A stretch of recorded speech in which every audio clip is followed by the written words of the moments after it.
teman-teman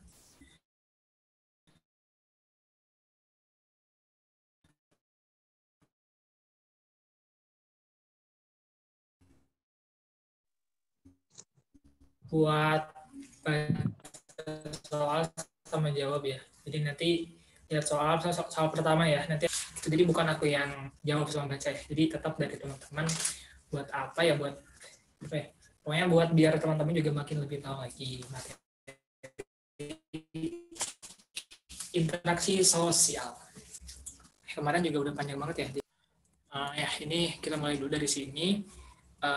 Proses dan interaksi sosial itu kita bilangnya itu interaksi sosial ya. Interaksi sosial itu adalah kondisi yang benar-benar melekat dalam kehidupan sosial, dalam kehidupan bermasyarakat ya. Masyarakat nih, komponen dalam masyarakat ini ada individu. Nah, kalau pengertiannya keren ya, mungkin ada yang masih ingat mungkin ya. Kalau dari individu itu hari itu berbeda. Kalau menurut kehidupan sehari-hari, individu itu kayak sebatas orang aja, sebatas satu orang atau sebatas pokoknya sebatas satu orang aja gitu. Nah, kalau dari segi ilmu sosiologi, individu itu adalah satu orang ya, satu orang yang dia itu melakukan sesuatu, yang dia itu bertindak, yang dia itu sebagai aktor gitu. Jadi nggak cuma hanya orang aja, tapi si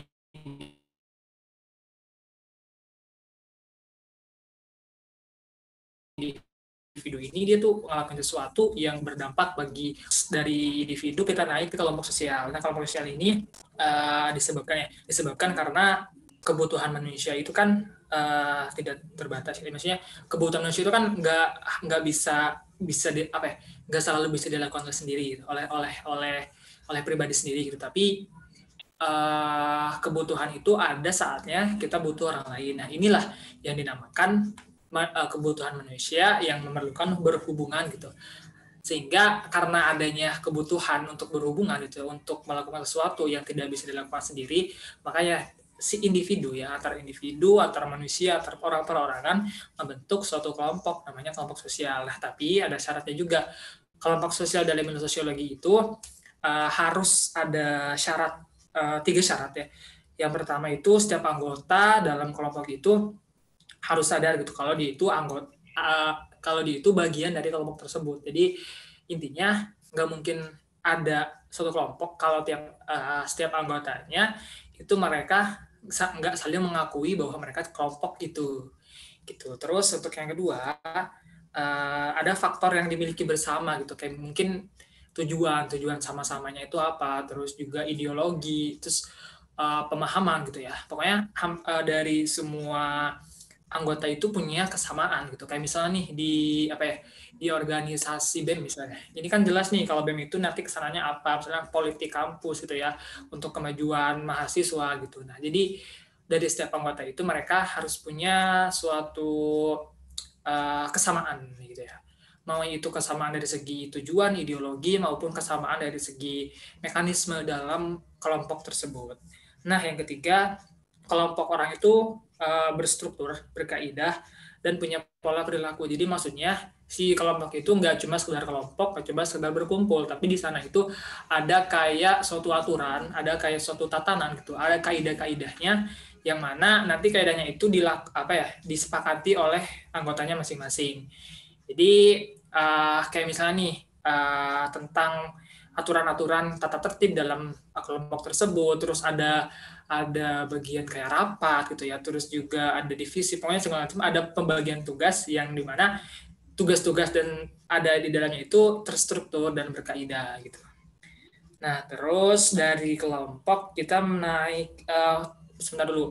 Dari kelompok itu ada perbedaan pembagian kelompok itu, ada yang derajat interaksinya gitu. Jadi kalau semakin dekat kelompok, ada yang semakin jauh gitu antar tingkatan interaksi sosialnya. Terus besar kecilnya anggota gitu ya, besar kecilnya ada yang kecil, ada yang gede gitu. Terus sistem ideologi, ada kan beda-beda kan ya, setiap kelompok pasti punya perbedaan ideologi masing-masing. Ada yang kayak sini yang kita tahu mungkin ada yang ideologi Pancasila, kemudian sosialis, komunis, terus ya pokoknya banyak gitu ya. Terus ada kepentingan masing-masing kelompok itu berbeda-beda. Ada yang kepentingannya untuk apa, tujuannya untuk apa gitu. Terus wilayah geografis, setiap kelompok pasti punya wilayahnya masing-masing. Nggak mungkin satu kelompok menguasai semua wilayah gitu. Kayak misalnya nih, anggota Uni Eropa pasti geografisnya di Eropa doang gitu. Terus ASEAN di Asia Tenggara. Nah, terus kita masuk ke masyarakat. Nah, dari kelompok sosial ini masuk ke masyarakat, di mana di masyarakat ini nanti setiap kelompok itu pokoknya setiap kelompok itu pasti membentuk masyarakat gitu. Pokoknya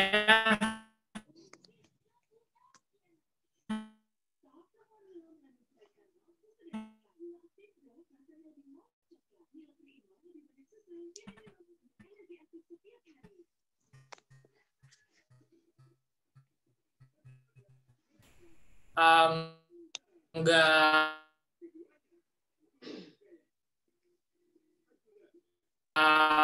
apa ya, Putus nggak? nggak ada yang namanya gitu. Yang pasti kalau ada kelompok, nah hubungannya apa nih?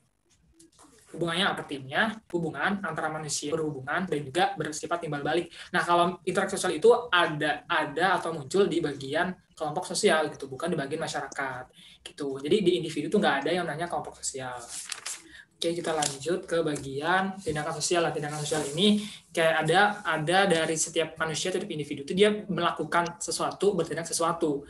Nah, terus di sini ada bagian tindakan non sosial dan ada tindakan sosial. Nah, kalau tindakan non sosial itu berasal dari dirinya sendiri gitu. Jadi dia tuh nggak terpengaruh oleh orang lain dan dia tuh nggak bisa mempengaruhi orang lain. Nah, kalau sosial itu tindakan yang dia tuh terpengaruh oleh orang lain dan juga berhubungan dengan orang lain, atau pokoknya dia juga mempengaruhi diri sendiri dan juga orang lain. Nah, terus ada tipenya, ada tindakan afektif, orientasi nilai, tradisional, rasional. Nah, kalau afektif itu dia tindakan yang berdasarkan kepada ini apa namanya?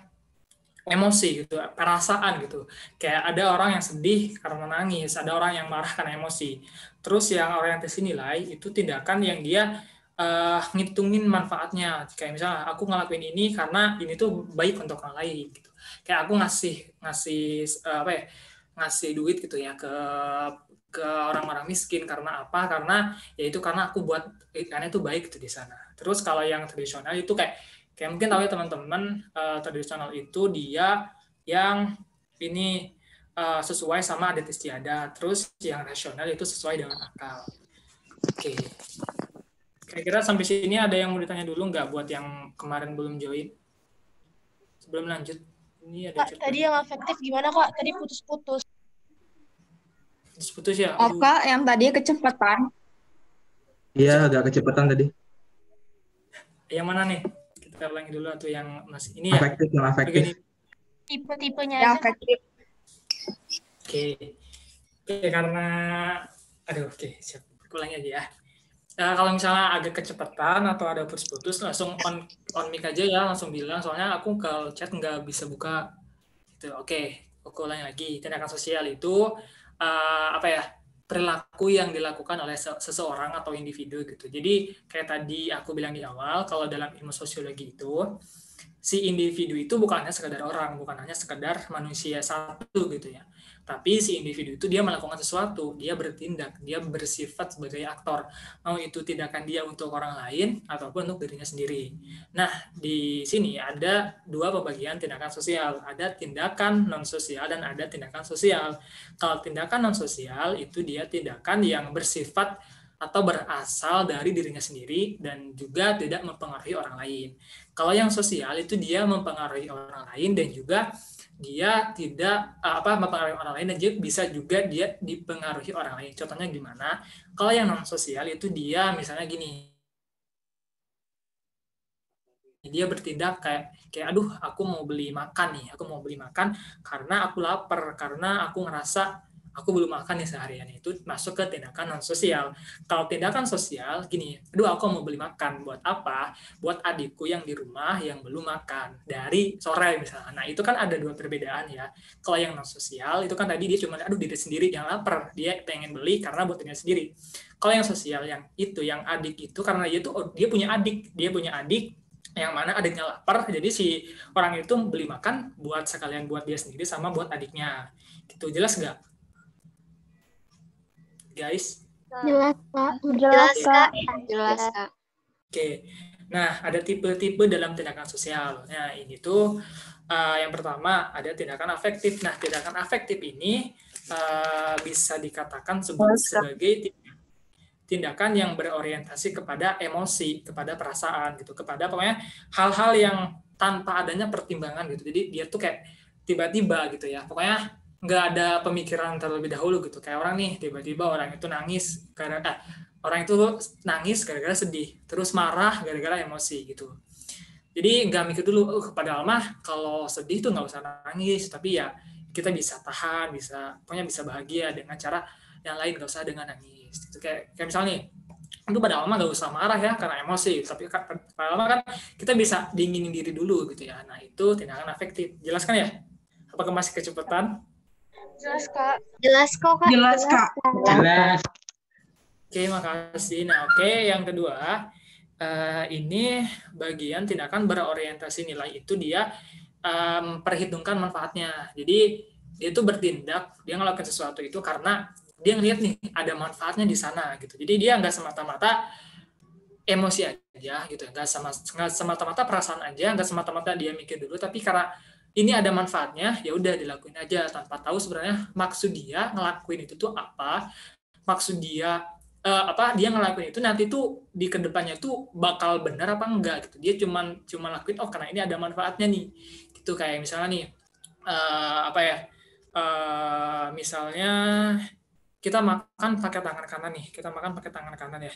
Ini kan kalau secara tujuannya sebenarnya apa sih gitu. Kalau secara akal sebenarnya ngapain sih kita makan pakai tangan kanan gitu. Tapi kalau segi manfaatnya, karena pandangan orang itu karena makan tangan kanan itu kita dianggap sopan gitu. Jadi manfaatnya karena kesopanan itu. Padahal kita mah nggak tahu ya, makan pakai tangan kanan sebenarnya itu tuh secara medis atau secara logika itu sebenarnya manfaat maksudnya apa gitu. Ini kan cuma sekedar manfaat, cuma sekedar kayak kebaikan gitu istilahnya. Terus ada tindakan tradisional. Nah, tindakan ini mungkin teman-teman udah paham ya. Tradisional itu bermakna kayak adat, pokoknya kayak yang bersifat turun-temurun gitu. Jadi tindakan itu bukan, kalau bisa dibilang bukan tindakan baru, tapi tindakan yang emang sudah membudaya gitu. Kayak misalnya dalam hari tertentu ya, di budaya Jawa harus pakai baju apa gitu ya. Terus harus makan apa gitu. Itu yang tradisional. Nah, ini tuh sama, tradisional juga. Dia bisa bersifat bisa bersifat manfaat juga, dan juga bisa bersifat perasaan juga, tergantung situasinya. Nah, terus yang rasional, nah ini yang bisa dibilang tindakan yang benar-benar sebuah kecerdasan gitu. Kenapa kecerdasan? Karena di sini tuh orang-orang tuh bertindak gak cuma memandang dari manfaat, gak cuma memandang dari emosi, gak cuma memandang dari adat gitu, tapi dia tuh bisa berpikir secara logika, bisa mikir dengan sedemikian rupa gimana dia tuh bertindak gitu, nggak sampai bisa dibilang sih nggak bertindak macam-macam gitu. Itu namanya tindakan rasional. Kayak misalnya misalnya gini nih, ada dua orang, jangan dua orang deh, satu orang nih, namanya mungkin siapa ya, Tony misalnya, namanya Tony. Nah, terus dia tuh lulus SMA dia mikir, aduh mau kuliah atau mau kerja gitu. Nah secara rasional itu mikir, aduh kalau misalnya aku kerja gitu ya, aku bakal dapat duit, aku bakal bisa bantu adik aku buat sekolah gitu ya. Terus dia akhirnya mikir, aduh oke deh, aku mending kuliah aja gitu ya, mending kerja aja gitu ya. Nah itu tuh secara rasional, jadi dia tuh nggak cuma mandang, duh kalau kuliah aku nanti bakal dapat gelar gitu ya, pokoknya aku bakal dapat keseruan di masa-masa kuliah. Nah kalau itu kan bukan secara rasional ya, itu kayak secara perasaan gitu ya. Jadi pokoknya kalau rasional itu namanya itu benar-benar dipikir dengan matang gitu. Jadi secara kritis gitu, nggak cuma sekedar dia bertindak semata. Oke, jelas mungkin ya? Atau ada yang mau nanya mungkin? Jelas, Kak. Jelas, Kak. Jelas. Oke, makasih. Oke, di sini ini deh. Nah, di sini interaksi sosial nih. Jadi kayak aku ulangi lagi ya secara singkatnya. Jadi interaksi itu adalah hubungan antara manusia dengan manusia lain yang bersifat timbal balik ya. Terus nih di sini bakal dibahas pengertian, syarat, ciri, kemudian bentuk. Nah, ini pengertian secara teksnya. Interaksi sosial merupakan hubungan-hubungan sosial yang dinamis yang menyangkut hubungan antara orang-orang perorangan, antara kelompok-kelompok manusia maupun antara orang perorangan dengan kelompok manusia. Tapi ada syaratnya. Ada syaratnya. Pokoknya ada syaratnya juga. Ada syaratnya agar hubungan ini disebut interaksi sosial, yaitu bersifat timbal balik. Jadi nggak mungkin nih si orang warna baju biru yang muda ini dia berinteraksi dengan ini, tapi yang ini tuh nggak membalas interaksi dia. Nah, itu bukan interaksi sosial. Jadi intinya si ini berinteraksi dengan ini dan ini juga membalas interaksinya. Gitu. Dan syaratnya harus ada 2 orang atau lebih. Itu syaratnya juga ya. Jadi nggak mungkin dong ada berinteraksi dengan diri sendiri kan juga itu kan kayak apaan sih gitu. Terus nggak mungkin juga ada manusia berinteraksi dengan alam ya. Itu kan kayak apa ya gitu, kayak nggak mungkin, kayak aneh gitu. Atau enggak ada manusia yang gue nggak main keluar, gue nggak berinteraksi sama teman-teman, tapi gue juga udah berinteraksi kok sama kucing, sama hewan gitu ya. Itu kan nggak mungkin. Kenapa? Karena nggak ada timbal baliknya dari kucing itu sendiri. Jadi meskipun si kucing itu dia mungkin ya bakal ngebalas dengan kelucuan gitu ya, bakal bersikap lucu gitu ya sama kita, mungkin bakal bersuara gitu, tapi itu tuh nggak ada esensi sebuah timbal balik dalam interaksi sosial. Jelas nggak? Jelas, Kak. Jelas, Kak. Terus. Jelas, Kak. Oke, nah ini ada pengertian dari para ahli. Nah, sebenarnya dalam sosiologi itu ini tuh penting. Jadi sebenarnya nggak cuma memahami konsep aja, tapi juga harus memahami teks, terlebih dari pengertian para ahli. Kenapa? Karena emang biasanya di soal itu banyak banget pertanyaan yang emang mempertanyakan gitu. Menurut Suryono Sukamto atau menurut Karl Marx atau menurut Emil Durkheim itu pengertiannya apa gitu. Nah, jadi mungkin teman-teman harus lebih menghafal lagi ya dan memahami lebih lanjut lagi gitu. Kalau misalnya nggak mampu menghafal secara keseluruhan, tapi yang penting tuh harus tahu gitu ya, benang merahnya itu apa dari pengertian para ahli tersebut. Jadi nggak mungkin nggak usah aku baca ya ini. Teman-teman bisa baca di lain waktu. Oke, ini nggak usah lah ya. Nah, nomor 2, ini ada syarat interaksi sosial.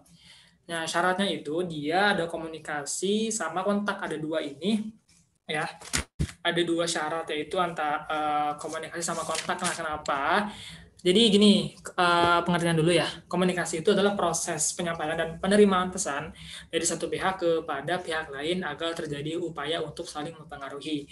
Nah, mungkin teman-teman secara bahasa sehari-harinya mungkin ya paham ya, kalau komunikasi itu kita berbicara dengan orang lain gitu ya istilahnya. Kita berusaha untuk memahami orang lain, itu namanya kayak komunikasi lah, asal si orang lain juga ngerti gitu ya maksud kita tuh apa gitu. Nggak mungkin juga kita berkomunikasi pakai bahasa alien atau enggak pakai bahasa Latin, tapi orang lain tuh sebenarnya dia tuh ngertinya tuh pakai bahasa Jawa misalnya. Jadi dari itu komunikasi itu dia harus tahu gitu. Nah, ada kondisi di mana sebenarnya perbedaan bahasa tuh bisa, asalkan kayak kita mungkin tahu ya, kayak mungkin pakai gerakan tangan gitu ya, pakai cara mungkin ada orang yang emang dia pakai tulisan gitu ya, pakai gambar gitu. Jadi ya sebenarnya nggak usah sesama bahasa. Nah, terus juga apa lagi ya, di dalam komunikasi itu harus ada ini penyampaian pesan, dan si pesan itu juga harus bisa diterima dan juga dibalas oleh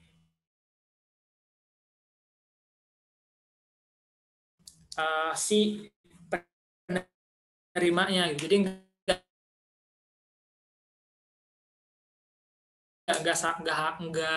bisa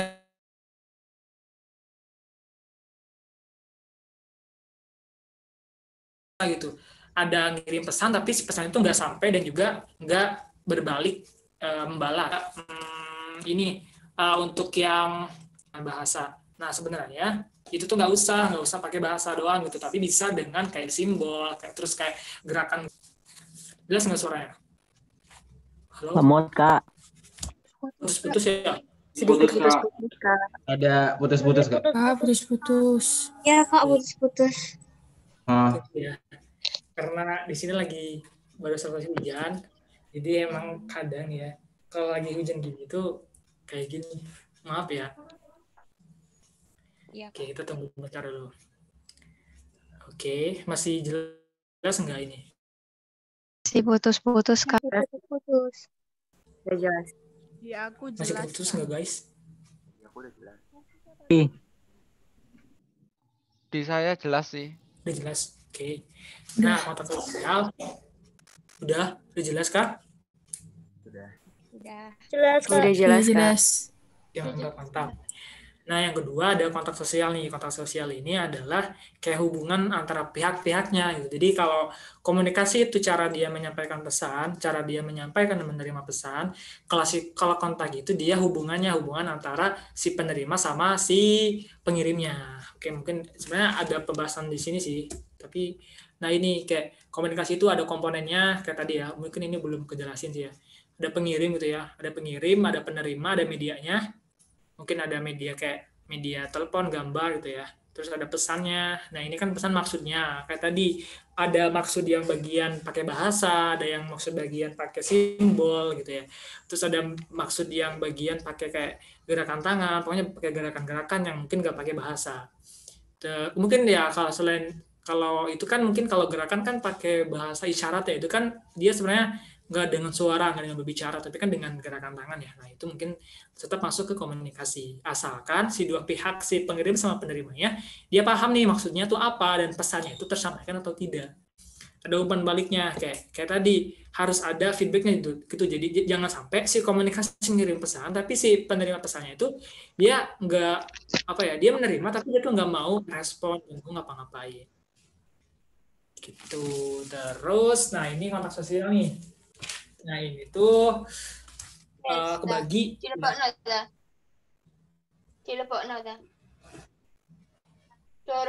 Kak, boleh slide yang tadi komunikasi bentar tidak?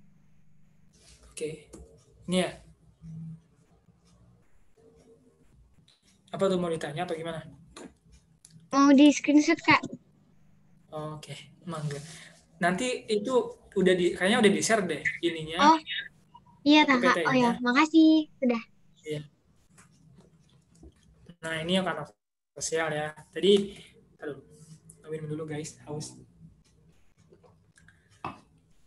Jadi kontak sosial itu kayak tadi, kalau komunikasi itu adalah bahasanya, pesan-pesannya, kalau si kontak ini hubungannya gitu. Jadi kayak pokoknya secara itu tuh kayak hubungan A B gitu. Jadi dalam hubungan itu tuh ada pesan-pesan disebut dengan komunikasi. Nah, di sini ada pembagiannya, ada berdasarkan cara, ada secara langsung ya atau fisik gitu, kayak orang berbicara gitu ya, tersenyum gitu ya, terus berjabat tangan, pokoknya bersentuhan fisik, dan juga ada pokoknya melibatkan fisik atau tubuh seseorang. Nah, terus yang kedua, dari cara ini ada media atau perantara, atau bisa dibilang tidak langsung ya. Oh ya, yang pertama itu secara fisik atau langsung. Nah, yang kedua ini secara tidak langsung atau menggunakan media atau perantara.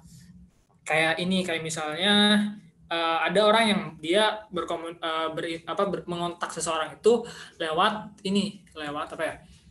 lewat smartphone gitu, lewat WhatsApp, lewat telepon. Nah, itu bagian yang media itu perantara. Jadi dia kan nggak ketemu langsung ya, dia nggak bersentuhan secara fisik, maksudnya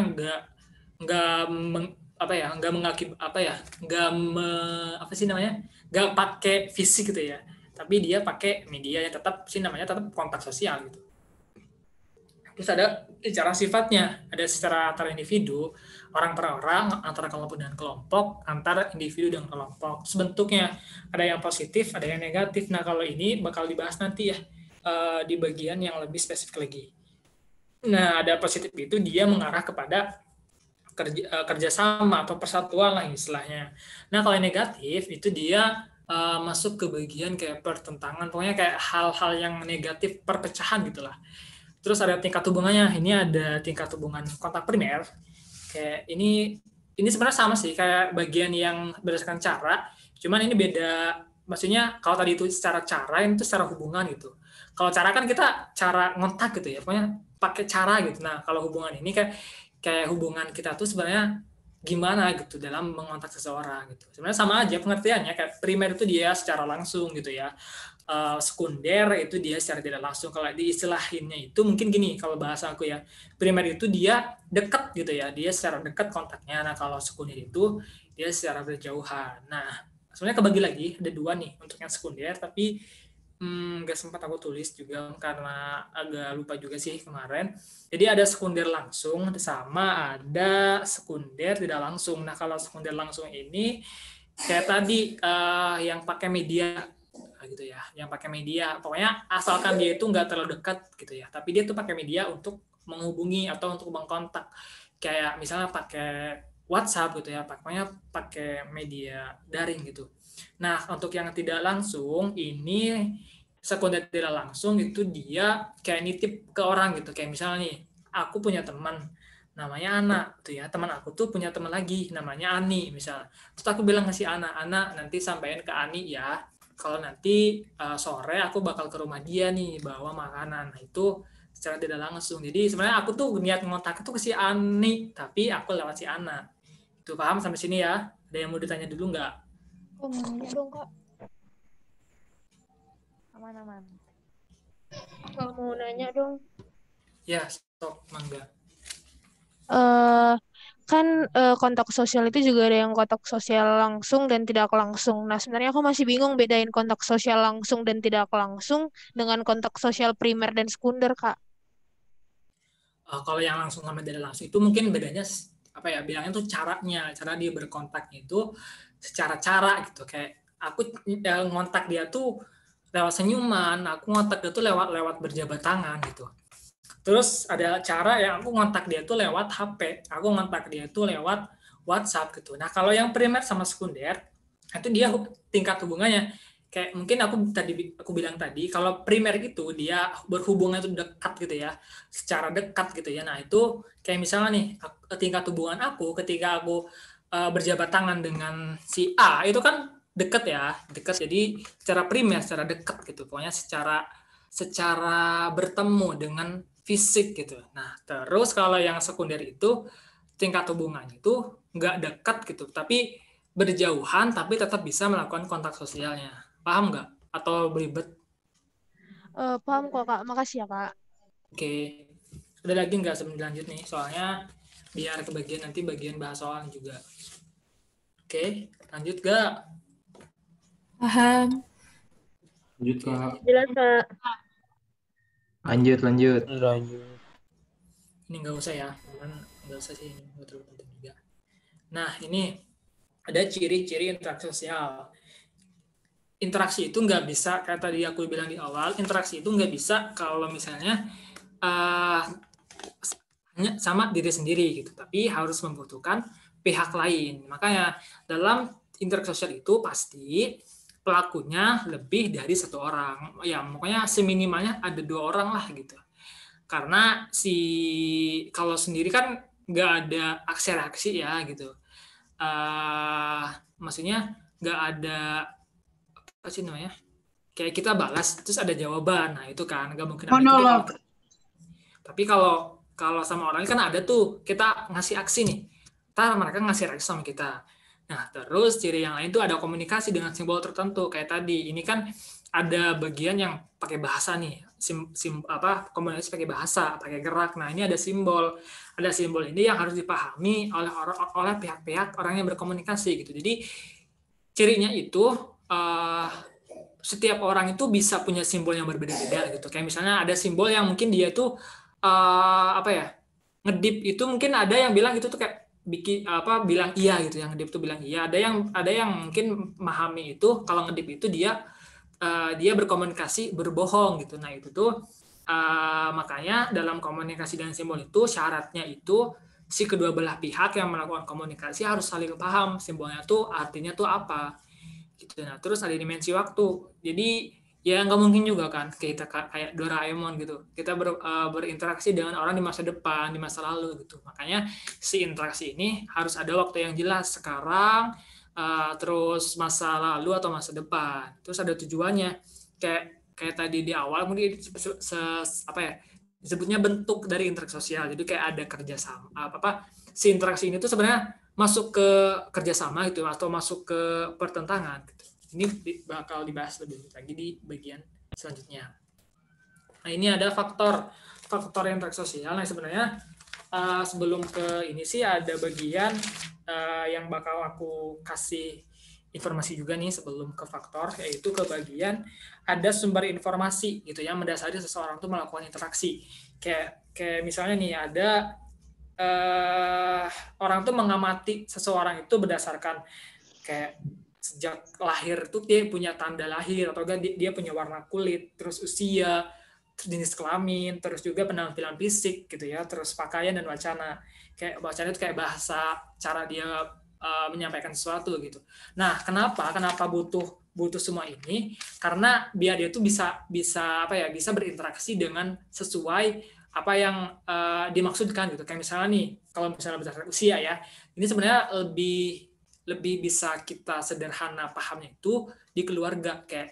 Kayak misalnya nih, kita sama orang tua, pasti kan berbeda kan interaksi kita dengan orang tua. Kita sama adik kita bakal beda juga. Kita sama kakak kita bakal beda juga.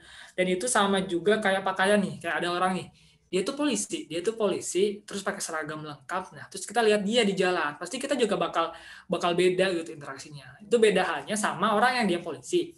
Sebenarnya dia tuh niat mau nilang orang gitu, dia tuh niat mau nangkap orang, tapi itu nggak pakai pakaian polisi. Makanya orang-orang itu kadang nggak sadar kalau itu polisi,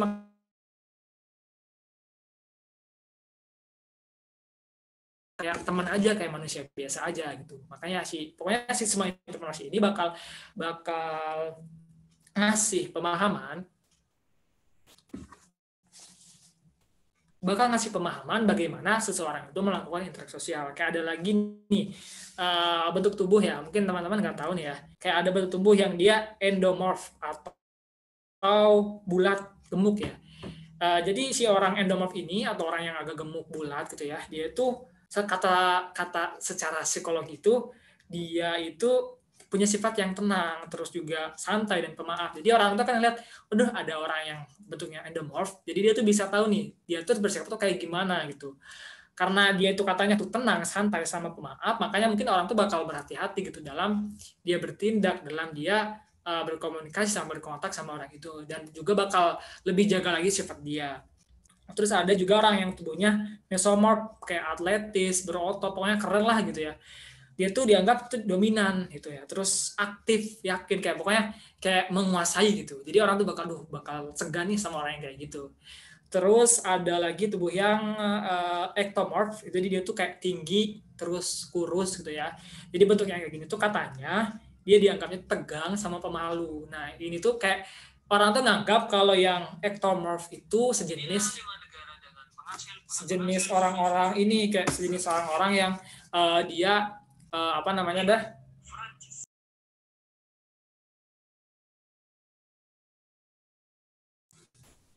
ya guys, tadi ada yang bocor.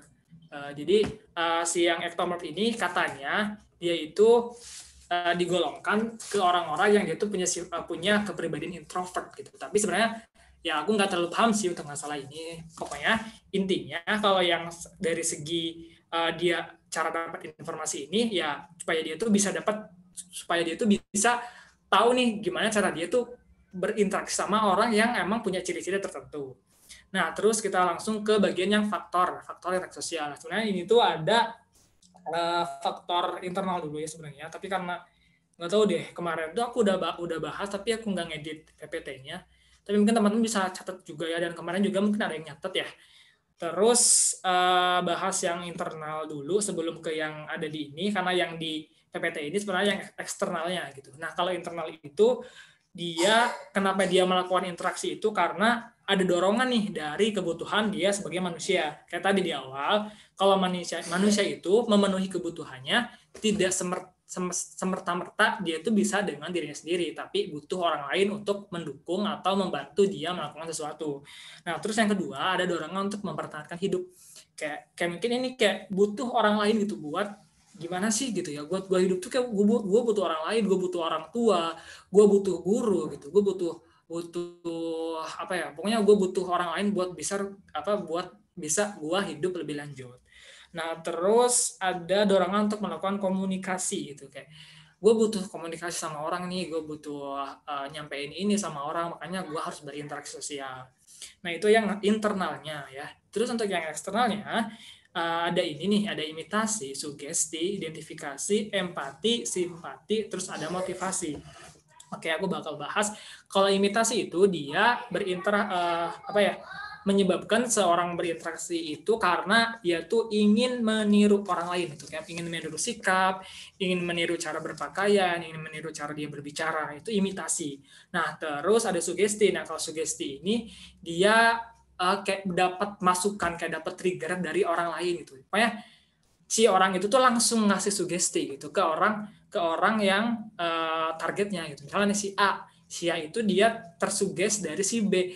Jadi si B ini ngasih sugesti, ngasih saran, ngasih masukan, ngasih dorongan buat si A supaya dia bisa melakukan sesuatu. Nah, itu dia menyebabkan interaksi dari sana. Terus kalau yang identifikasi, ini sebenarnya hampir sama kayak imitasi, cuman kalau yang identifikasi ini dia cenderung pengen sama gitu. Jadi semua hal yang terkait dengan seseorang dia tuh pengen nyamain. Kalau imitasi itu kan tadi meniru doang ya, meniru aja. Nah, kalau yang identifikasi ini kayak dia benar-benar sama gitu. Kayak kalau secara imitasi mungkin ada orang yang dia pengen niru cara berbicara orang A misalnya. Tapi kalau identifikasi nggak cuma berbicara, tapi cara dia menatap, cara dia bergerak, pokoknya semua hal harus dia tiru. Nah, itu identifikasi. Jadi sebenarnya si identifikasi ini bisa dibilang lebih lanjutnya dari imitasi dan juga punya efek yang lebih panjang dari si identifikasi. Itu. Terus empati. Nah, harusnya simpati dulu sih ya. Simpati ya. Jadi simpati ini kayak perasaan seseorang kayak merasa iba, terus merasa kasihan kepada orang lain. Nah, lebih lanjutnya lagi dari perasaan iba itu kan ada orang tuh ya yang dia langsung nolong orang lain, kayak ada orang yang ngelihat ada orang kecelakaan ya. Aduh, kasihan nih gue sama dia. Terus dia tuh langsung lari gitu ya ke orang itu, terus ngebantu dia, angkat dia, bawa ke rumah sakit. Nah, saat dia bawa ke rumah sakit, itu namanya dia empati.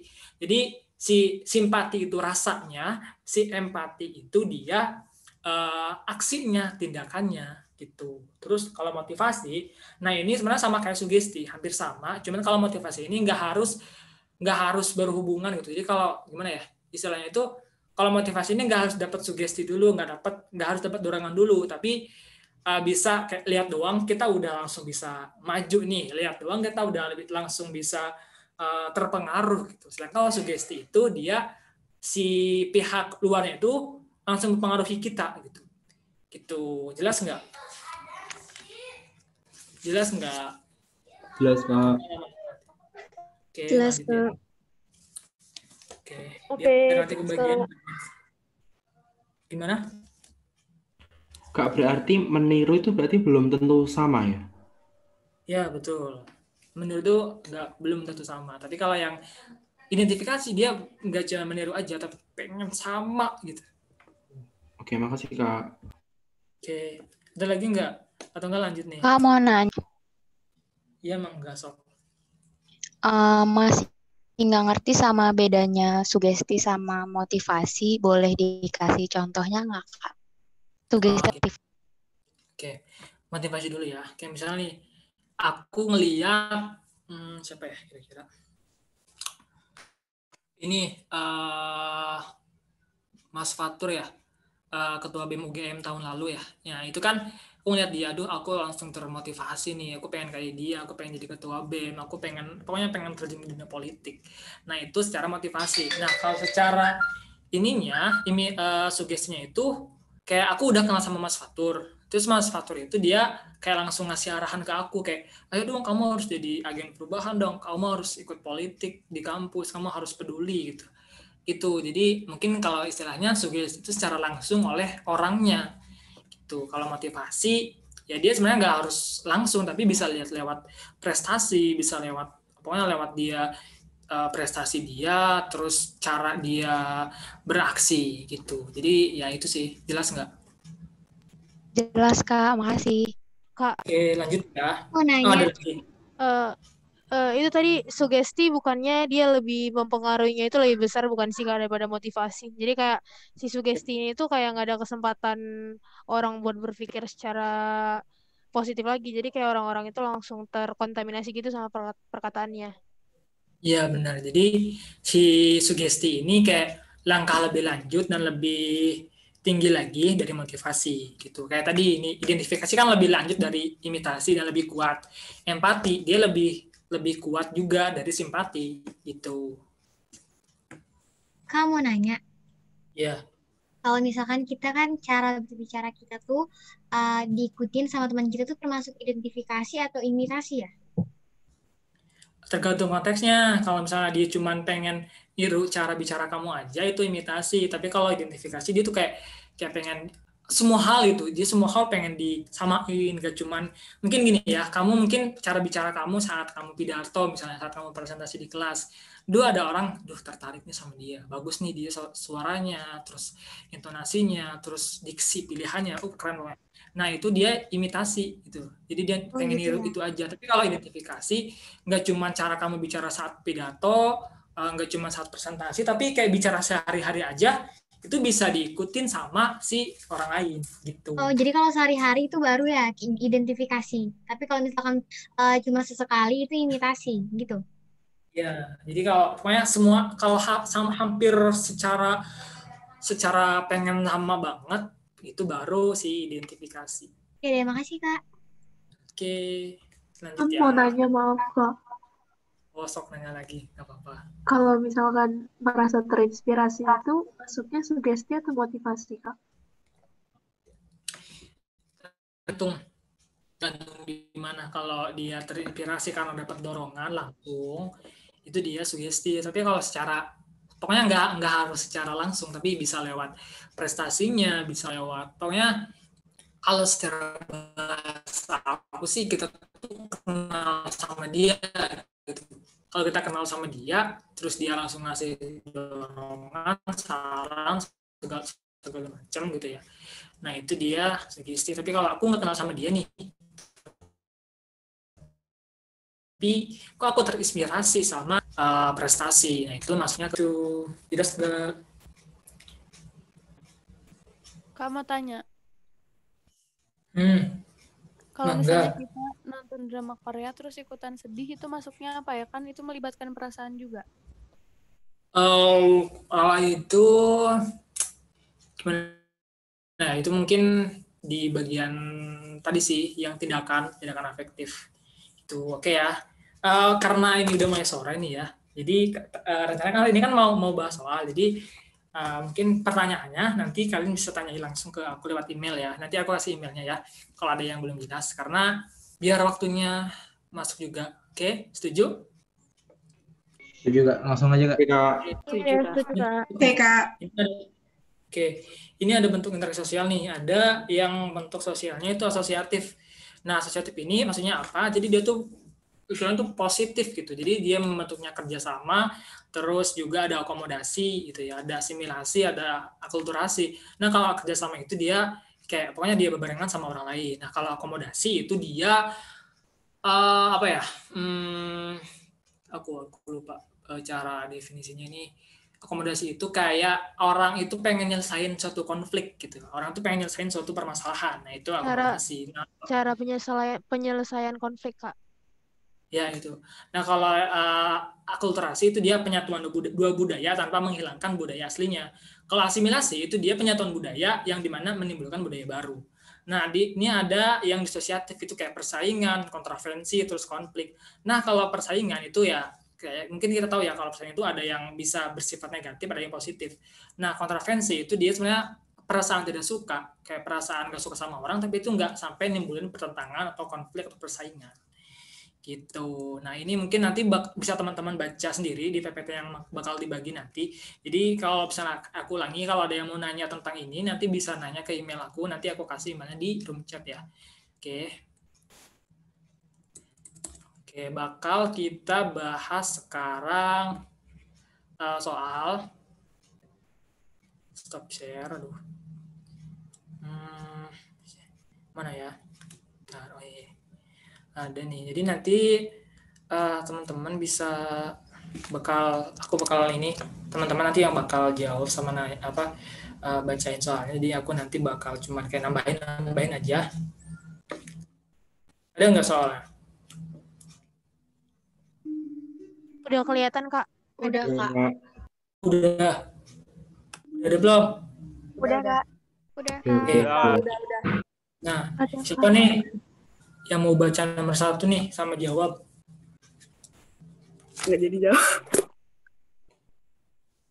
Ayo, ada nggak? 1 orang, cepetan dong.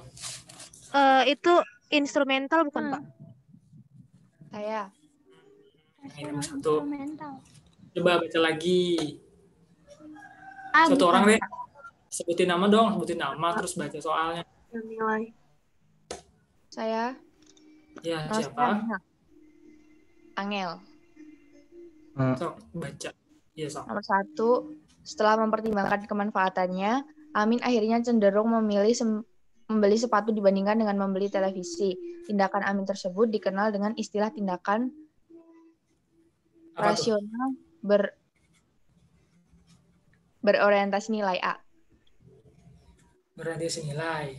Iya. Coba setuju nggak isinya itu? Kak, Yang saya ini. itu Aku A. B, Kak. Aku A. Coba. BKB. BK. BK. Ya, ulangi ya. Gua. Jadi ingat ya, kayak tadi di awal, ini kan ada bagian yang kebermanfaatan ya, kemanfaatannya.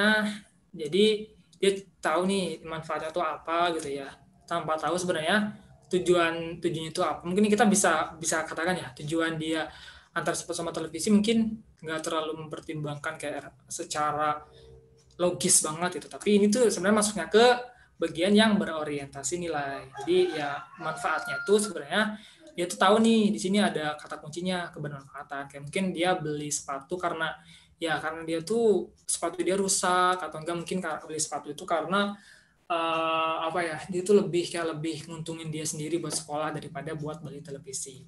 Itu paham nggak? Bukannya ke orientasi nilai ya, Kak? Orientasi nilai tadi yang A.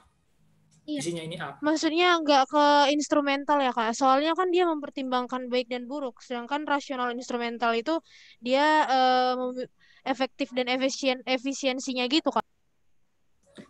Enggak, jadi ini kan tadi kan aku udah bilang ya, kalau tindakan sosial itu ada afektif, tradisional, rasional, sama orientasi nilai. Jadi jadi menurutku sih yang orientasi nilai, karena kalau yang instrumental itu dia kayak lebih ke ini sih. Tadi dulu, aku baca dulu ya. Kayaknya konten televisi. Kalau menurut kamu kenapa rap instrumental?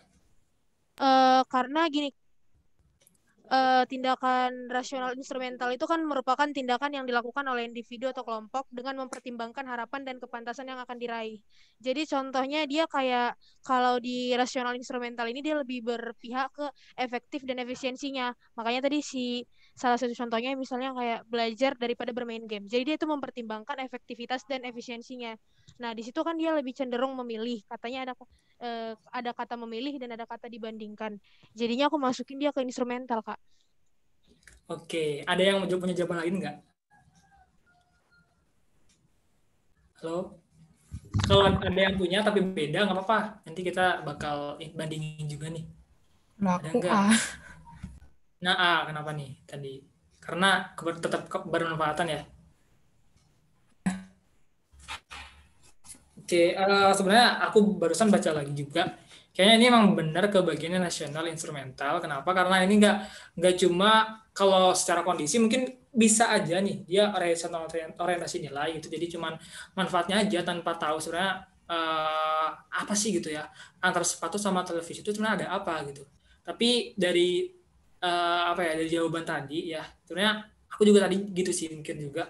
Oh ya, ternyata kayaknya ini lebih ke bagian yang instrumental. Kenapa? Karena tadi sebenarnya televisi sama sepatu ini ada kebaikan yang bisa kita secara logika, secara akalnya gitu. Nggak cuman kayak oke, manfaatnya sih sepatu ya oke, lebih manfaat sama televisi. Tapi secara ini emang sepatu ini karena lebih logis, karena logisnya itu manfaatnya tuh benar-benar bisa kita logiskan gitu. Bisa kita logiskan gitu. Jadi jawabannya benar B ya. Oke, lanjut gak? Apa ada yang mau Nanya lagi yang nomor 1. Kalau di kunci jawabannya apa, Kak? Ini nggak ada kunci jawaban sih, jadi kita ini saling bahas gitu. Bimbingan alumni Nggak ada mah kunci. emang nggak ada ininya, emang nggak ada kunjaunya. Oke, nomor 2 ya. Nah, ada yang mau baca nggak? Sok. Saya, Kak. Ya, sok siapa tadi yang pertama? Eh, boleh baca nggak, Kak? Iya, boleh. Sok. Oke, nomor 2. Berikut ini contoh tindakan efektif adalah 1. Setiap tahun umat Islam melaksanakan sholat Idul Fitri. Yang kedua, seorang wasit dipukuli oleh penonton secara spontan. Nomor 3, upacara sekaten dilakukan karena sudah memiliki tradisi. Nomor 4, Reina menangisi kematian ayahnya. 24 ya?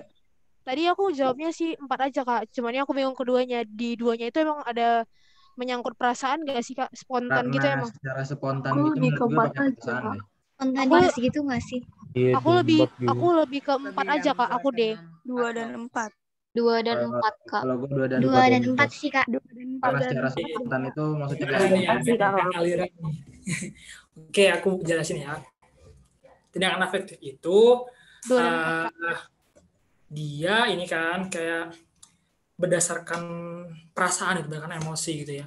Dan ingat juga kalau secara emosi berarti kadang orang tuh kayak dia nggak pikir panjang, dan juga dia secara spontan juga. Jadi yang benar itu 2 sama 4. Jadi wasit dipukul oleh penonton secara spontan nih. Mungkin si wasit ini ngeselin gitu ya. Jadi si penonton ini marah, terus dia langsung mukulin. Padahal mah kalau secara kita rasionalnya ya udah kita berunding aja gitu, nggak usah pakai kita marah-marah, kita nggak usah pakai kita emosi gitu. Nah terus kalau yang 4 ini benar, sebenarnya ini lebih mudah dipahami yang 4 sih, karena lebih jelas gitu, menangisi kematian ayahnya. Nah menangis itu kan dia secara secara perasaan itu, orang nangis karena dia sedih. Nah benar, ini yang 2 sama 4 gitu. Oke, nomor 3 Kak. baca. Ya, Aku. Oke. Siapa? Interaksi sosial merupakan hubungan timbal balik antara 1, 2, 3A. Betul. Jadi si hubungan timbal baliknya itu individu dengan individu, individu dengan kelompok, kelompok dengan kelompok. Kenapa bukan individu dengan institusi? Jadi sebenarnya si institusi ini sebenarnya bisa masuk ke individu dengan kelompok sih. Gitu. Oke. Jelas? Nomor 4. Sok siapa? Nih. Sok, ada nggak? Aku mau. Iya, sok. Nomor 4, proses sugesti akan berlangsung afektif manakala pihak yang memberi sugesti memiliki wibawa dan pengaruh. Sebab dibandingkan dengan imitasi, proses sugesti relatif lebih singkat pengaruhnya. Aku B, Kak. B itu apa sih ya? Benar-benar tidak berhubungan. Tidak berhubungan. Keduanya benar tapi tidak berhubungan. Aku B. Oke. Jadi gini. Yang pertama, sugesti berlangsung efektif. Ya, benar, dia bakal efektif kalau yang ngasih sugestinya itu dia punya wibawa, punya kelas gitu.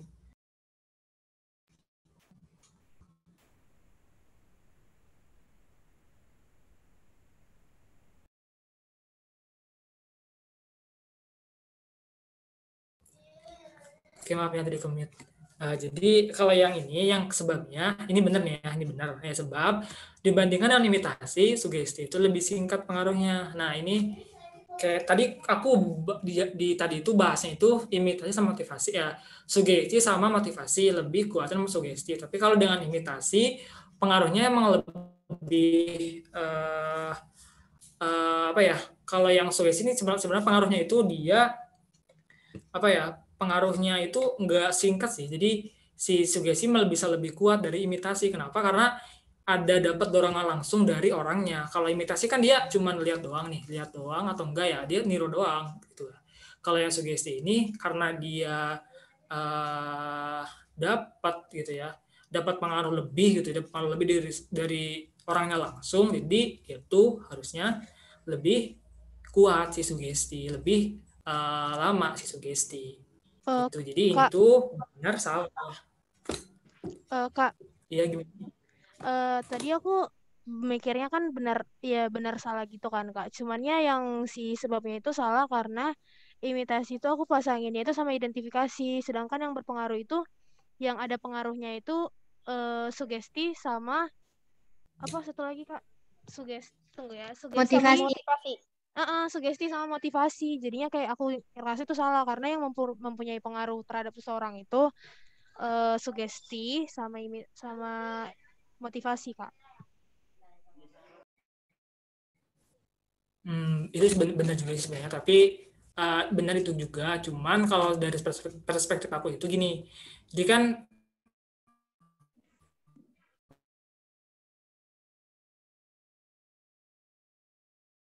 dengan imitasi ini kan pengaruh buat dia ngelakuin sesuatu kan terus nggak sampai dapat orang niru doang. Tapi kalau dari sugesti ini karena dia juga bisa niru orang secara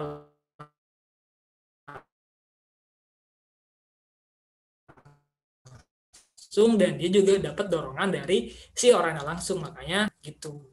Kalau menurutku sih ya gimana ya, dari denger kamu tadi sebenarnya hampir ini juga, cuman kalau yang menurutku lebih ini lagi tadi masuk ke bagian bisa langsung dapat dari orangnya langsung. Kalau yang si sugesti dia dapat dari putus. Gitu. Kak, tadi putus. Jelas nggak? Ada yang mau nanya lagi? Aduh, ntar dulu ya. Sinyalnya gimana sih ini? Oke, sekarang udah jelas nggak? Udah. Jelas Kak. Lanjut Kak. Oke. Udah Kak, lanjut. Aku ulangi tadi. Oke. Yang ini berarti belum belum kedengaran jelas yang bagian ini ya, yang imitasi ini ya, yang sebabnya ya. Belum ya. Kak. Ya Kak. Belum Kak. Ntar dulu. Dia aku ulangi lagi. Kalau pengaruhnya itu menurutku lebih panjang lebih besar, lebih panjang si sugesti daripada si imitasi. Kenapa? Kalau si imitasi itu dia dapat pengaruh itu nggak secara langsung sama orangnya, tapi dia cuma lihat orang, dia pengen niru gitu. Jadi pengaruhnya itu sekedar dari itu aja. Nah kalau sugesti itu dia juga dapat dari orangnya langsung dan juga dia bisa dapat langsung nih cara niru orang itu kayak gimana. Kayak misalnya nih, ada orang mungkin ngasih kita saran, ngasih kita dorongan, masukan. Nah, dari cara dia ngasih dorongan, ngasih masukan, cara dia berkomunikasi sama kita, itu bisa kita tiru nih. Dan makanya si pengaruhnya itu lebih jelas sih, sugesti, lebih panjang juga pengaruhnya. Karena itu tadi, dapat langsung nih dari orangnya, kita niru langsung dari orangnya. Gitu. Kita langsung berinteraksi secara dekat sama si orang yang kita mau dapat pengaruh darinya. Gitu. Jelas kan ya? Sekarang jelas kan? Jelas Kak. Jelas Kak. Jelas Oke. Kak. Jelas Kak. Sekarang Jelas Kak. Oke. Jadi jawabannya yang B. jawabannya benar sama salah. Ini benar, ini salah. Tapi aku nggak tahu. Nggak tahu. Opsi C Kak. C berarti. Oh C ya. Berarti kalau Iya, C Kak. berarti benar. Oke. Oke. Nah, yang nomor 5 nih. Ada nggak yang mau baca?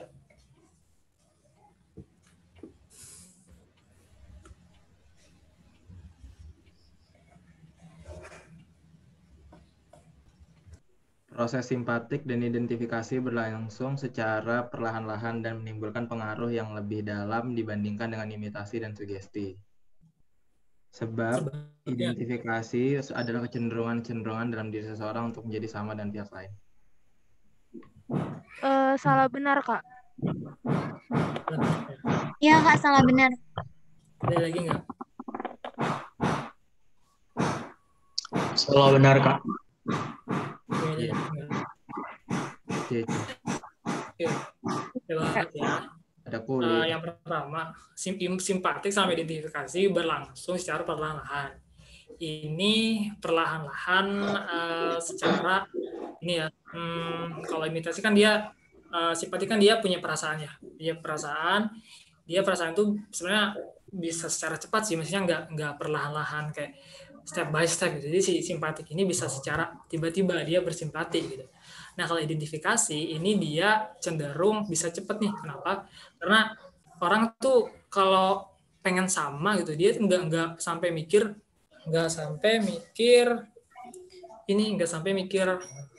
berkepanjangan gitu. Jadi dia segala apapun dia harus tiru semuanya gitu. Jadi kalau yang identifikasi itu, nah, terus pengaruhnya lebih dalam. Nah ini sebenarnya salah, si identifikasi salah pengaruhnya karena kayak tadi si identifikasi ini pengaruhnya tuh harusnya bener ya, yang identifikasi ini lebih dalam bener sih, cuman kalau identifikasi ini bisa secara cepat gitu. Kalau pengaruhnya bisa lebih dalam dari si imitasi. Karena tadi kayak kalau yang si imitasi kan cuma secara dasarnya gitu, secara dasarnya dia niru. Kalau identifikasi dia bisa ke dalam-dalamnya dia niru. Nah kalau sugesti ini dia apa ya, bisa lebih perlahan-lahan daripada si simpatik gitu.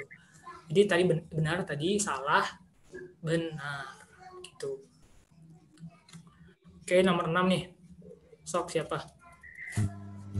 Romeo meminta tolong kepada Agi agar diperkenalkan kepada Yusman. Contoh tersebut termasuk kontak menurut tidak aku langsung. sekunder tidak langsung, Kak. Sekunder Tidak langsung langsung. pakai HP gitu-gitu. Tidak langsung. Sekunder tidak langsung. Iya. Ya benar. Kayak tadi aku udah bahas di awal ya. Kayak aku bilang tadi, kalau aku punya teman namanya Ana, ya, terus aku pengen nyampein pesan ke Ani lewat Ana gitu. Nah, itu ini sama kondisinya sama ini. Jadi ya ini yang sekunder tidak langsung. Nah, nomor 7 nih.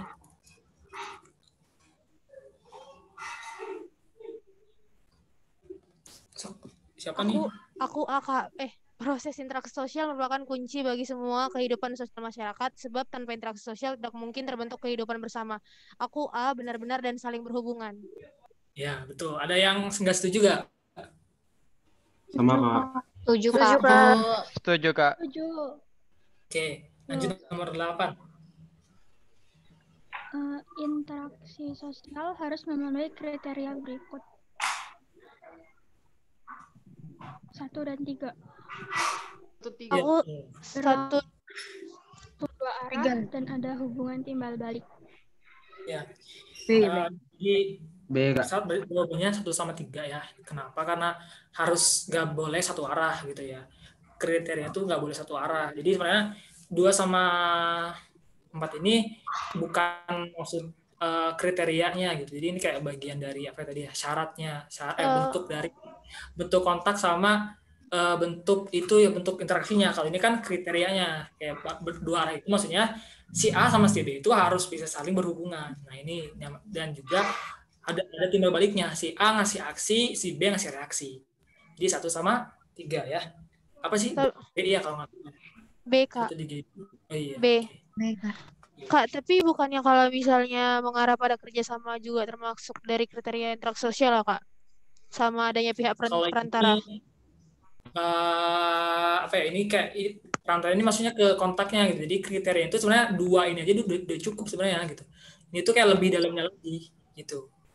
Ini maksudnya ke bagian bentuknya, kayak bentuk interaksi itu ada kerjasama kayak tadi di PPT. Nah kalau yang ada pihak perantara ini maksudnya ke kontak sosial, Kak. Kontak sosial gitu. Paham kan ya? Paham, Kak. Oke, nomor 9 nih. Sok siapa? Berikut ini adalah faktor yang mempengaruhi terjadinya interaksi sosial. Ini semua benar bukan sih, Kak? 1, 2, 3, 4, Kak. Iya, benar. Ini tadi maksudnya ke faktor eksternal atau internal ya? Eksternal. Betul, karena dia dipengaruhi oleh orang lain ya. Kalau yang internal kan tadi kayak dia butuh orang lain, terus butuh komunikasi. Gitu. Jadi ingat ya, ini definisinya apa, identifikasi gitu ya. Imitasi, simpati, sugesti. Nah, 10 nih. Sok siapa?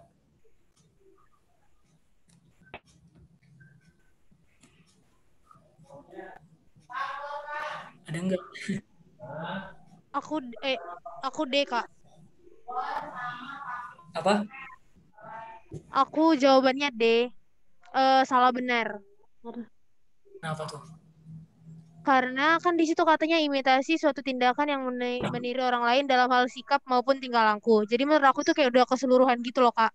Sedangkan imitasi itu suatu cara belajar dengan jalan mengikuti contoh perbuatan orang lain. Tapi kan perbuatan itu tanda kutip belum tentu semuanya gitu kan. Tapi cumannya kalau yang si imitasi itu tadi dalam hal sikap maupun tingkah laku itu kayak udah terlalu mencakup udah ke identifikasi gitu, Kak. Lebih ke identifikasi nggak sih Kak, dalam pernyataannya? Iya benar. Iya. Jadi gini ya, sebenarnya ini tuh jawabannya A, benar-benar berhubungan. Kenapa? Ini benar ya, ini benar meniru. Nah, yang ini dia belajar mengikuti contoh. Jadi ini cuma ngikutin contoh, itu dia. Dan juga di sini ada belajarnya. Jadi nggak berusaha untuk menyamakan gitu. Jadi kan kalau ngikutin contoh, kita kan nggak berusaha nyama gitu. Dia cuma niru aja. Cuma niru contohnya itu gimana gitu. Jadi ini benar-benar berhubungan. A ya kalau nggak salah. Iya nggak sih atau B? Kak, Ya gitu. Ya gitu. Kak mau tanya. Iya, sok. Misalkan plagiatisme itu masuknya imitasi nggak sih, Kak? Gimana? Kalau plagiat itu loh, Kak, masuk ke imitasi nggak? Plagiat itu kan dia pengen nyamain ya. Kalau menurutku tergantung tingkatan plagiatnya. Kalau dia cuma kayak mungkin niru beberapa, maksudnya nggak secara dalam banget gitu ya, nggak secara sama semua aspek sama, jadi masuk ke imitasi. Tapi kalau cuman nih, aku ada misalnya nih, ada orang yang dia nyiptain lagu gitu ya, dia lagunya enak gitu ya, tapi ada orang yang lihat lagu itu merasa aku pengen juga nih nyiptain lagu yang genrenya sama, terus juga maksud dari ininya sama, liriknya pokoknya segala macam tuh pengen agak dicontoh gitu, tapi nggak sampai kayak niru ngekopas si iramanya segala macamnya. Nah itu maksudnya ke imitasi. Plagiatnya bedanya di situ. Kayak misalnya nih ada bikin laporan kayak pengen nyontoh orang lain nih. Jadi maksudnya tuh awalnya tuh ada pembukaan ya, ada pendahuluan. Nah itu kan pengen nyontoh, pengen kayak gini, tapi nggak sampai disamain, dicopas. Nah itu masuknya ke di sana. Jadi tergantung tingkatan dia plagiatnya. Kalau menurutku ya. Oke, makasih Kak. Oke, lanjut nomor 11. Kak, aku baca soal ya.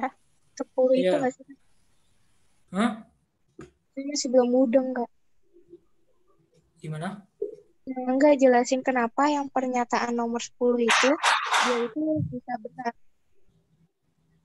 Benar. Oke, ulangi lagi ya.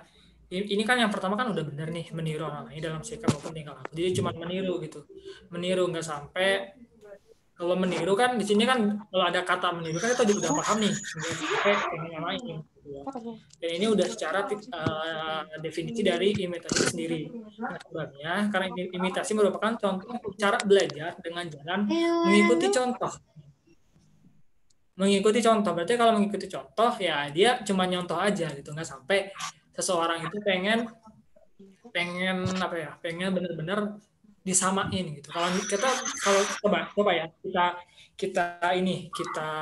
kita secara kehidupan sehari-hari.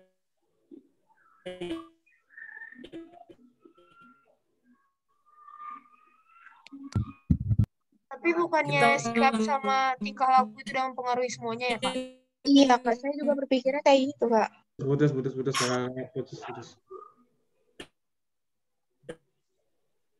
Gak kedengaran apa-apa, Kak. Gak kedengaran apa-apa. Putus, Kak.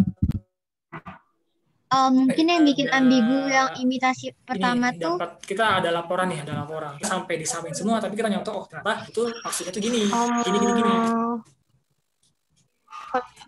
Diskusi umum. Soal. Suaranya putus-putus nggak sih? Masih putus-putus. Soal. Kedengaran akhirnya doang tadi. Delete tadi.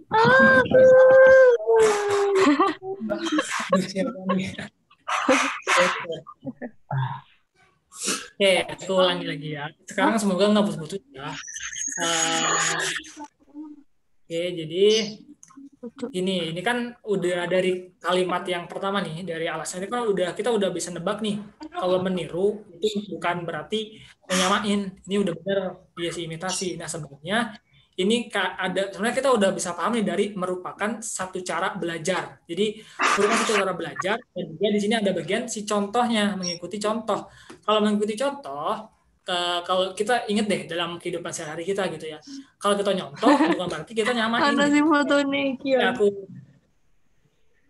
kayak aku misalnya nih, bukan mungkin ya dari teman-teman ya. Mungkin ada tugas laporan ya, ada tugas laporan. Terus teman-teman nggak tahu sebenarnya bentuknya tuh kayak gimana. Terus teman-teman inisiatif dulu pengen nyontoh punya teman. Nah, lihat punya teman ya, lihat punya teman terus teman kalian tuh ternyata udah jadi dan bagus. Jadi kalian kayak aduh ternyata di pendahuluan tuh kayak gini. Ternyata rumusan masalah tuh kayak gini gitu. Jadi apa ya?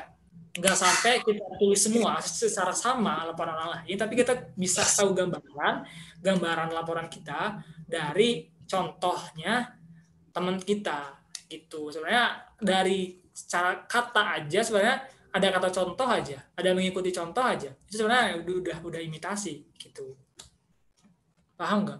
Jelas nggak suaranya atau putus-putus? Jelas, Kak. Jelas banget, Kak. Jadi ini yang nomor 10 benar-benar imitasi ya keduanya, Kak? Iya, benar. Jelas, Kak.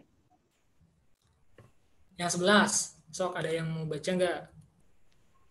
Interaksi sosial bersifat asosiatif apabila memiliki wujud. 1, 2, 3, 4. Tuh. Benar. Ada yang mau ngasih penjelasan nggak? Ada yang mau jelasin nggak yang 11? Karena asosiatif bersifat merujuk ke persatuan. Ya, benar. Jadi bisa dibilang si asosiatif ini kayak sebuah yang positif gitu. Jadi kan kalau kita kan kerjasama kan pasti positif nih. Akomodasi itu dia penyelesaian konflik, penyelesaian tantangan.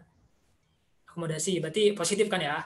Terus asimilasi, percampuran dua budaya itu bisa positif ya. Maksudnya nggak ada permusuhan, nggak ada konflik di sana. Terus akulturasi ini percampuran dua budaya yang tanpa mengurangi budaya aslinya. Jadi ya semuanya karena bersifat positif dan juga tidak ada perpecahan di sana, maka disebut dengan asosiatif. Oke, nomor 12. Aku boleh, Kak. Ya, sok langsung. Berbagai kalangan di Indonesia, mulai dari kelompok masyarakat sampai pemerintah, memberikan bantuan kemanusiaan kepada rakyat Gaza. Hal tersebut merupakan tindakan sosial yang dikenal dengan istilah empati. Betul. Kenapa tuh empati? Karena udah disertai tindakan, Kak, bukan cuma merasa kasihan doang. Betul. Mantap, 100. 13 nih. Saya, Kak. Ya, sok enggak. Proses disosiatif dalam sebuah interaksi sosial dapat berbentuk 1, 2, 3. Kompetisi, kontravensi, konflik. Oke. Betul ya. Tadi kan asosiatif dia bersifat persatuan, dia bersifat positif. Kalau yang disosiatif itu dia lebih dominan ke negatif, meskipun di kompetisi ini nggak selamanya negatif ya. Pokoknya hal yang bersifat kayak ada pertentangan gitu ya. Pokoknya ada yang nggak beres gitu ya. Itu namanya disosiatif ya. Oke. Nomor 14 nih. Usaha untuk meredakan ketegangan akibat konflik atau pertikaian dalam rangka mencapai kestabilan adalah akomodasi, Kak D. Betul ya. Kalau yang integrasi, arbitrasi, ceasefire itu masuk ke bagian akomodasinya. Kalau asosiasi itu pokoknya si akomodasi sama ini itu masuk ke asosiasi. Kalau yang A, B, C itu masuk ke akomodasi gitu ya. Yang ini nanti teman-teman bisa baca di PPT ya. Dibagi kok nanti. Udah dibagi kayaknya. 14 tadi akomodasi ya, Kak? Hah? Iya, akomodasi. Benar, Dik. 15, sok siapa? Contoh akulturasi. Berikut ini contoh akulturasi adalah 1. Penggunaan beduk untuk menandai waktu sholat, 2. Kebudayaan Tionghoa di Indonesia, 3. Musik keroncong, 4. Perkawinan campuran. Kalau aku sih yang 2 dan 4, Kak. Ya, betul. Kenapa tuh 2 dan 4? Karena kalau misalkan 2 kan kebudayaan Tionghoa di Indonesia. Jadi kebudayaan Tionghoa di Indonesia itu kan Indonesia juga nggak ikut ke kebudayaan gitu, Kak, Mas. Jadi masih bisa saling berdiri sendiri gitu tanpa meninggalkan budaya Tionghoa atau Indonesia. Yang keempat adalah perkawinan campuran. Di perkawinan campuran itu kan misalkan kayak Indonesia sama misalkan Korea kayak gitu kan, dia nggak meninggalkan kebudayaannya tapi masih bisa kayak bareng-bareng kayak gitu, Pak. Ya, betul. Betul dong. Kak, aku mau tanya. Ya, masuk. Yang 4 tuh bukannya amalgamasi ya? Iya, bukannya amalgamasi. Iya, gimana Oh itu? iya, benar.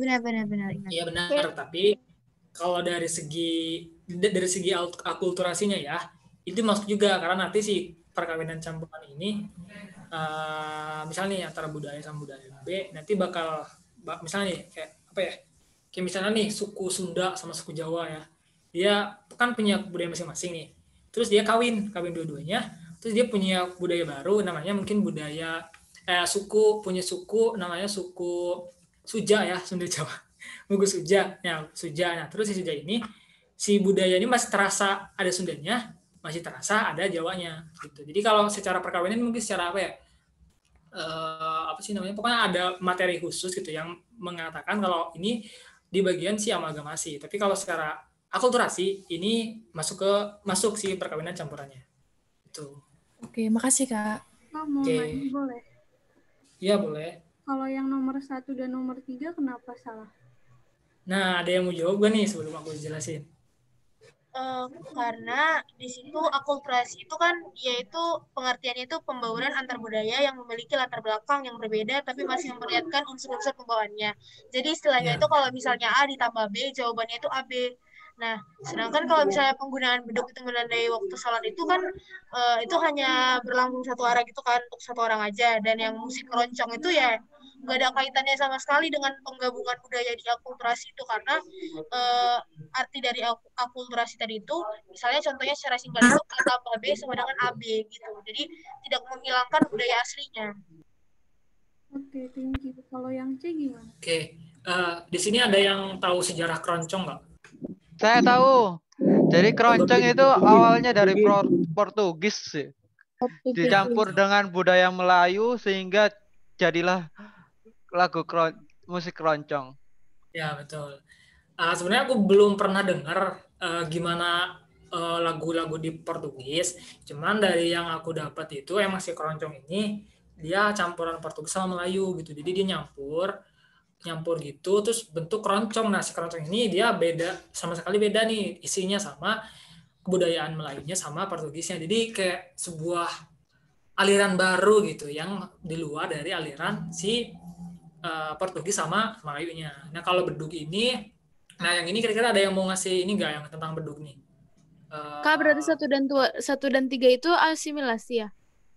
Ya asimilasi karena si keroncong ini dia punya ini baru gitu, punya budaya baru namanya si keroncong. Gitu. Jadi nggak ada terasa Portugisnya atau Melayunya. Nah untuk yang pertama, yang ini aku belum bisa jelasin nih, yang bedug ini kenapa ini asimilasi ya?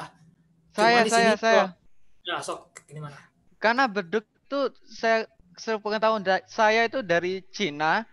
Yang kalian mungkin tahu nggak sih kalau ada yang berkelahi ada beduknya duduk kemudian ada yang tari gitu. Ya kayak silat-silat gitu. Buat mukul itu ya? Di Cina kemudian karena Islam masuk kemudian ada kebudayaan Cina jadi campur gitu sehingga beduk itu menjadi waktu sholat karena udah kebudayaan sekitar pakai beduk itu untuk ada suatu kayak mencari perhatian gitu loh. Menurutku ya mencari perhatian untuk gitu. Maaf kalau salah Enggak benar. Benar sih benar. Tapi kalau aku kan tadi nggak terlalu paham ya kalau bedug ini maksudnya ke asimilasi akulturasi, tapi kalau dari segi tadi kasih paham sama Taurik, si bedug ini menurutku bukan asimilasi deh, tapi kayak cuman digunain alat doang gitu sama orang Indonesia gitu. Paham nggak maksudnya? Iya, sama kayak kakak. Ya gitu kan. Jadi ya gitu sebenarnya nggak ada percampuran budaya antara Islam sama Cina, cuman Islam ini dia pakai si bedug ini buat ingetin sholat itu. Setuju kan? Paham? Pak, kalau barongsai itu asimilasi atau akulturasi? Kalau barongsai, nah aku nggak terlalu paham nih. Nah, kira-kira ada yang mau ngasih ini nggak yang barongsai?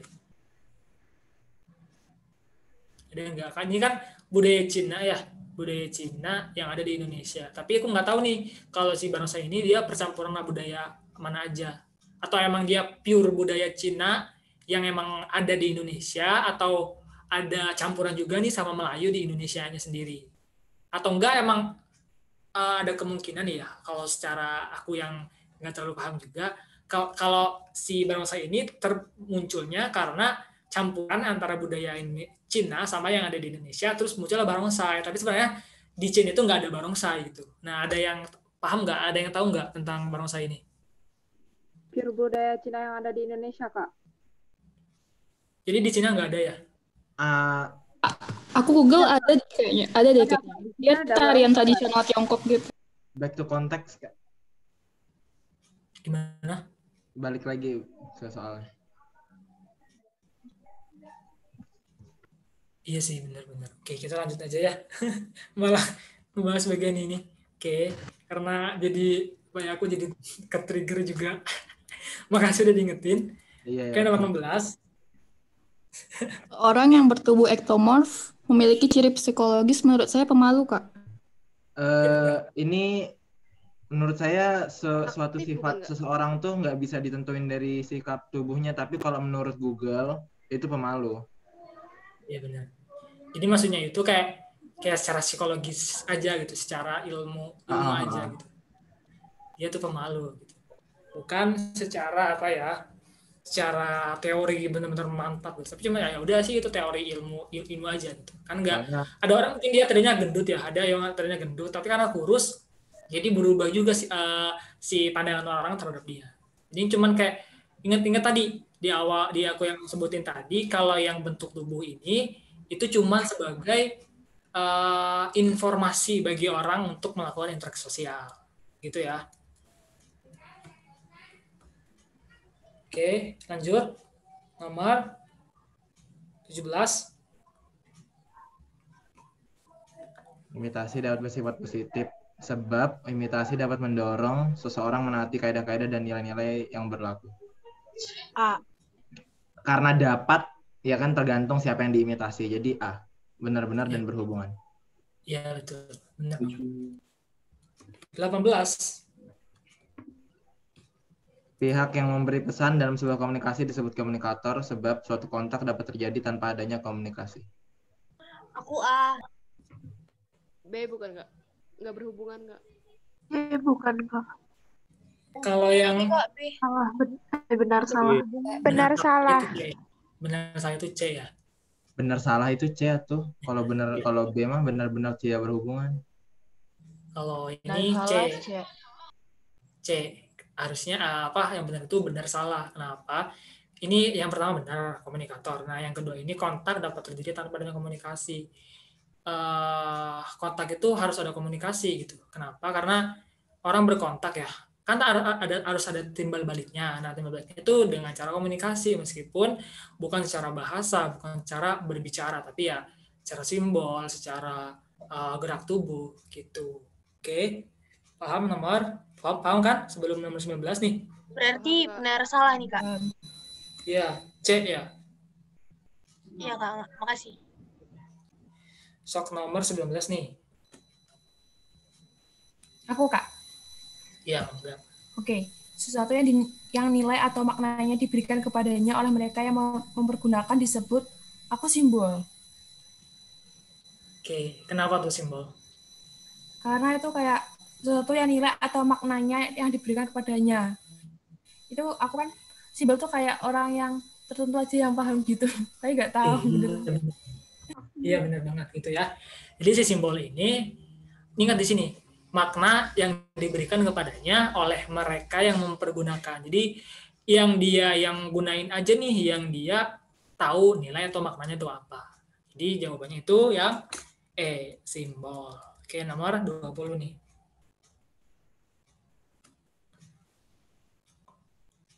Sok guys, 20 guys. Ketidaksamaan dalam masyarakat ada yang bersifat alami dan yang bersifat sosial.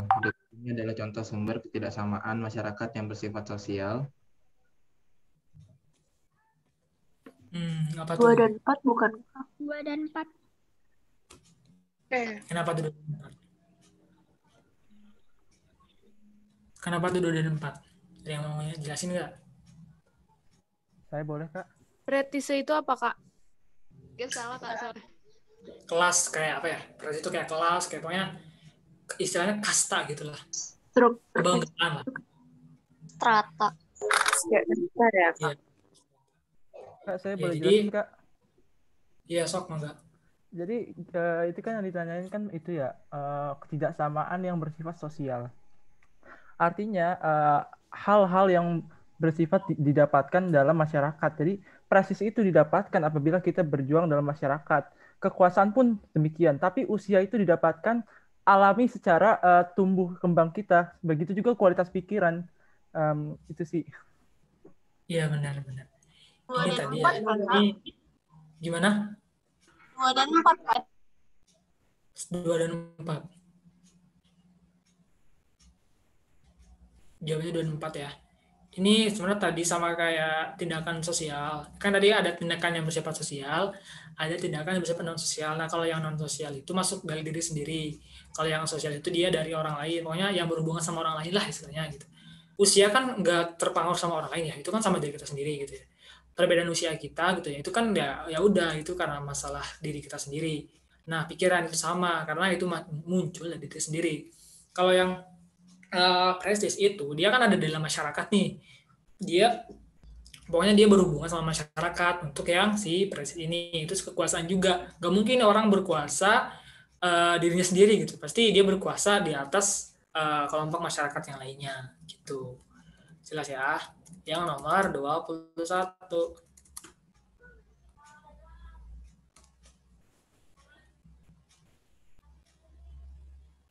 gimana nih guys? Ada yang mau baca nggak? Keluarga Bati itu apa, Kak? Keluarga inti, setauku keluarga Bati. Keluarga inti ya, oke, makasih ya. Sebenarnya aku nggak masalahin si Batihnya ini sih, cuman aku tuh fokus di keluarga, pola interaksi di keluarga gitu. Jadi aku nggak, udah sih kalau aku nggak tahu Batih, jadi ya udah gitu. Jadi di sini kita udah tahu nih dalam keluarga ini kan kita tahu nih namanya perbedaan umur. Nah, dari perbedaan umur itu biasanya ada kesopanan gitu antara kita sama orang tua, antara kita sama adik kita, antara kita sama kakak kita, atau antara kita sama kembaran kita. Nah, jadi dalam keluarga itu sangat dipengaruhi oleh usia kita gitu. Jadi ya itu, kita bakal beda cara kita berinteraksi sama ibu kita. Mungkin ada yang ibu kita mungkin ada yang orang sama ibunya dekat banget gitu. Tapi pokoknya bakal ada perbedaan lah antara ibu sama adik, sama kakak, sama ayah gitu.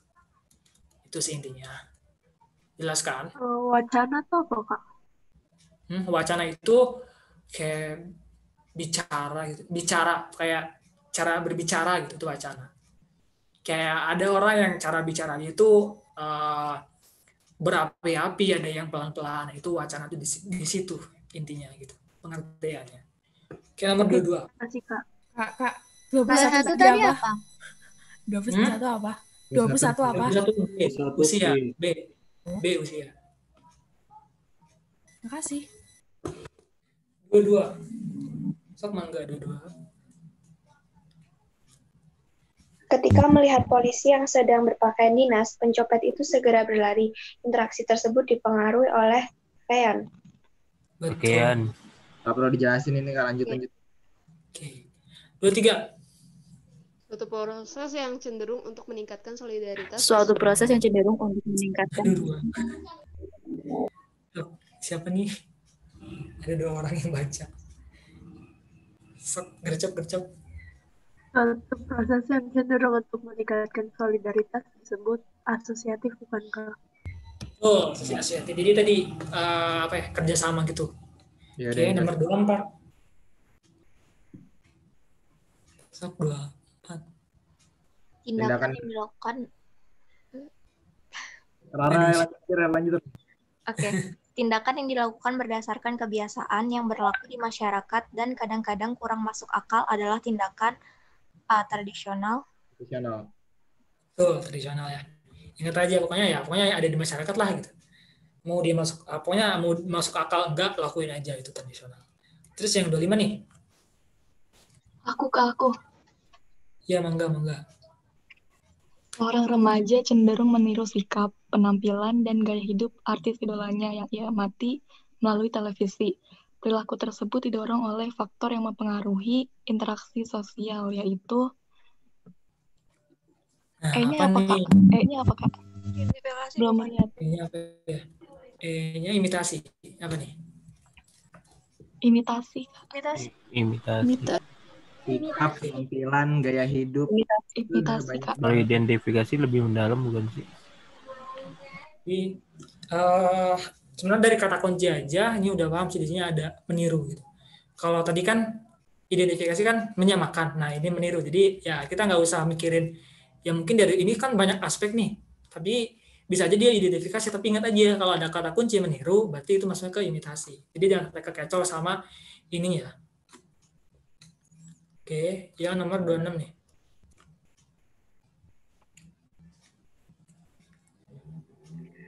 Interaksi sosial berikut ini yang menunjukkan sikap disosiatif adalah 1-3. Tuh, 1-3. Betul ya, paham ya? Yuk. Paham, Kak. 27.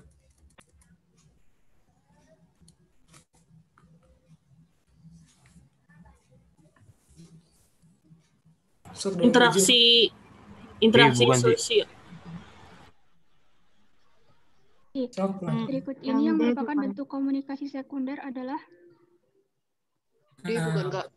D. yang D. D Kak. Sesama siswa melakukan pembicaraan melalui telepon. D. Ya ini yang tadi Itu ya, paham ya? Lanjut. 28. orang sendiri Indonesia.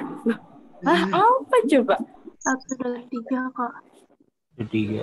1-3 Kak. 1-3. Iya betul ya. Jadi ini satu orang terus ada maksud tujuannya. Kan nggak mungkin nih ada masa lalu kan, terus nggak ada komunikasi. 29 nih udah 2 soal lagi.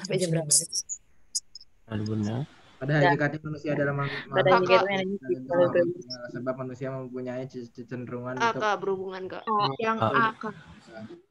30. Berhubungan. Oh, sok 30. Bentuk-bentuk tingkah laku manusia di bawah Ridwan berbicara dengan guru.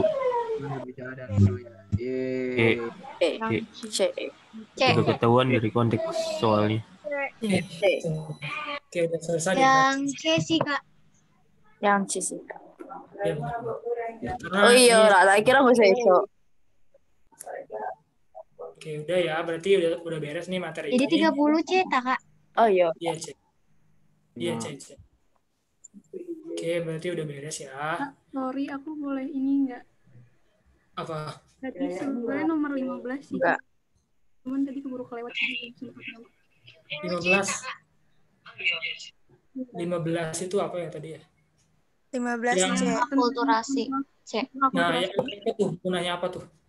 Kan kalau perkawinan campuran amalgamasi itu bukannya bisa akulturasi dan asimilasi. Apa sih satunya? Akulturasi dan asimilasi. Ya, maksudnya tergantung pengantinnya nggak sih? Dia bisa akulturasi atau asimilasi gitu. Ya, kalau ngomongin konteksnya depends ini sama konteksnya. Oh. Tapi iya benar konteksnya aja di sini. Ini kan di sini ada akulturasi nih. Berarti kalau di sini ada akulturasi, berarti si amalgamasi ini masuk ke akulturasi gitu. Kalau sini asimilasi ya bisa aja si ini masuk ke asimilasi. Jadi tergantung soal sama tergantung konteksnya tuh kayak gimana. Paham kan ya? Yang nomor iya, aku gimana? Yang musik keroncong itu tadi aku dapat websitenya, katanya tuh dia bukan apa? Bentar Kak. Ayo Torik tadi, mana Torik? Oh iya benar. Oke, sorry Kak, makasih semuanya. Iya.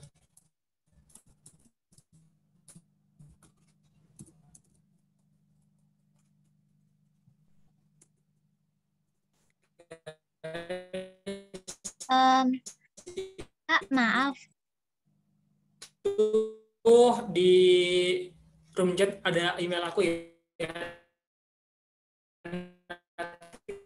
Kumat Kak, putus-putus. Kalau ada yang mau nanya ke email aja langsung. Bakal aku juga. Ya gimana? Kenapa? Putusnya. Ini aku di room chat, kalian scroll aja. Aku udah nge-share email aku. Nanti ke teman-teman bisa langsung kirim email aja buat nanya ya.